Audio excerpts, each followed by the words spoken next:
Hey everyone, how's it going, Gamer Dad here. So, as promised, I checked out Elite Dangerous Odyssey this week when the patch dropped for update number 8. Now, it's been quite a while after Odyssey is actually launched, and I believe if they had launched Odyssey in the state it is now, they wouldn't have had the mass exodus that they had of content creators, players, and everybody else that just basically dumped the game. But I went on it last night and it was pretty good.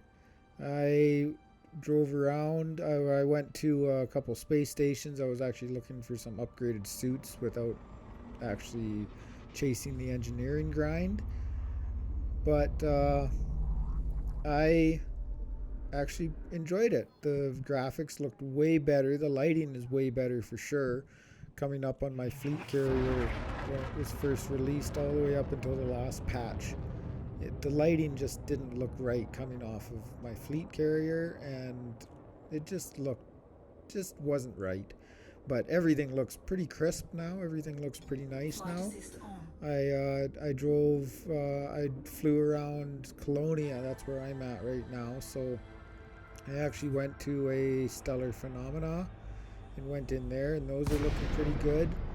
As you can see here, it's pretty crisp, pretty nice. I went up and checked out some big old mushroom tops and everything in here as well, and some crystals.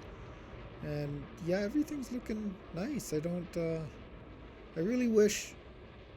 I really wish Frontier done would have waited and done more beta testing and had it at this stage when it was released at the beginning of the year. Because if it had been, I think they would have had a lot easier time with this. The fact that they released it before their year end financial report to try and get a good year end financial report that basically tanked their year end financial report is the funniest thing in the world. Like, I don't understand these corporate executives that would put something out there into the gaming industry knowing all of the backlash that's come from all of the other games that have come out. Cyberpunk, basically every game that's come out in the last 2 years have been a disaster for first day implementation for sure. And then even after that, none of them have really taken off and done very well because they do so bad when they first start out, and everybody doesn't even want to play it by the time they get over the bugs and everything. So these companies really have to take a different approach, or they're not gonna. It's not gonna work out well for them. And it hasn't worked out well. Like, Frontier lost massive amounts of money off of their stock price. They lost massive amounts of their community out of the game. They lost lots of their content creators to other games. The fact that they let this happen for a game that's gone literally decades and built that base up over decades, all they had to do was release a good first impression when they did it at the beginning of the year. And most of those people probably would have still been here in some respect for sure. More of them would have been here for sure in some respect than they are now. We just had an announcement last week that there was another large content creator that was going to stop doing content for Elite Dangerous. And that just hurts the community in every way, shape, and form. And it hurts Frontier as well because they now don't have somebody organizing their player base and getting people into their game again. So I don't know. It doesn't make any sense, and I just wish they would make some more common sense. Look at the industry. Read the room, people. This is a matter of, if you keep releasing garbage, it's going to keep failing.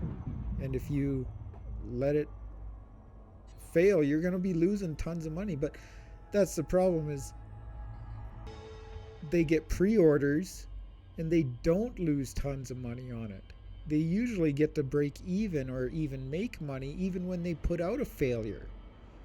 So we need to stop rewarding the fact that they put out failures and stop pre-ordering and just wait for a review. And if the review is bad, then don't buy it until it's either in a state of good play, or don't buy it at all if it never gets there, because that's going to be the reality of lots of these games. Like Anthem came out and there was tons of hype around Anthem, and there was tons of people talking about how that was going to kill every other first person shooter in the industry and it was going to revolutionize everything.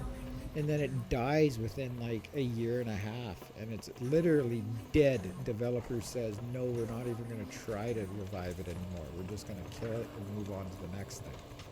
So all those people that spent their time and money in that game supporting that developer, trying to make it work for them, they got nothing out of the entire thing. The developer got their pre-orders and made their money back.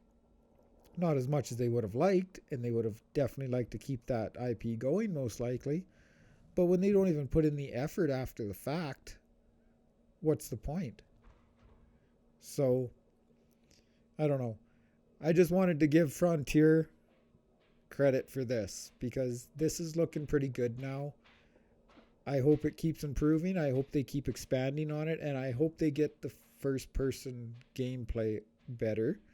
And I hope they get the grind better, because I am not going to grind out 20 hours of materials to upgrade suits that I can't change around.